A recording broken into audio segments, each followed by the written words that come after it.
Собака бегала по двору, постоянно крутила головой и тихо скулила, пытаясь найти своего хозяина. Как оказалось, на улице собака была не впервые.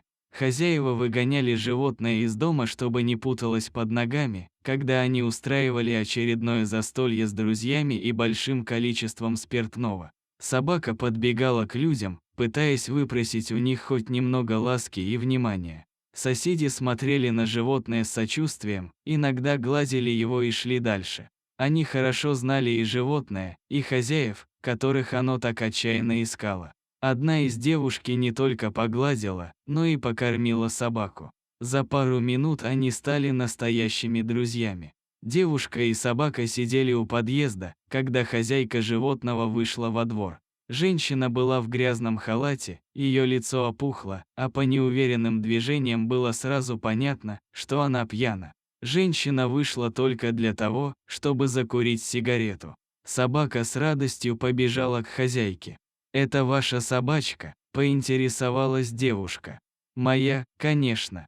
Почему же она во дворе сама бегает, да еще и грязная такая, голодная?» Захотелось ей погулять, побегать, пусть себе бегает, равнодушно сказала женщина. Девушка попыталась воззвать к совести своей собеседницы. Рассказывала, что нельзя собаку одну гулять пускать, может под машину попасть, другие животные или человека обидеть.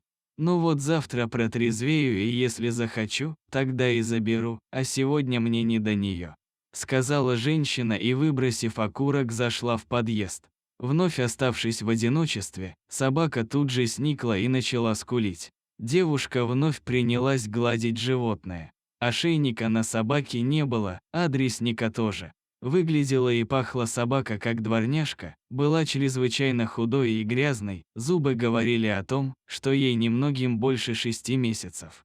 «Ты только тут будь, никуда не уходи, я тебя скоро заберу», – пообещала девушка, глядя в грустные глаза животного. Девушка и правда вскоре вернулась и забрала собаку. Животное никакого сопротивления не оказало, наверное, поняло, что хозяевам оно не нужно. Уже дома собаку тщательно вымыли и обработали от блох, дали вдоволь еды. Купание для животного стало настоящим испытанием, наверное, раньше его никогда не мыли. Первое время собака пыталась вырваться и клацала зубами, словно предупреждая, что ей процедура совсем не по нраву, но вскоре успокоилась и мужественно выдержала обработку до конца.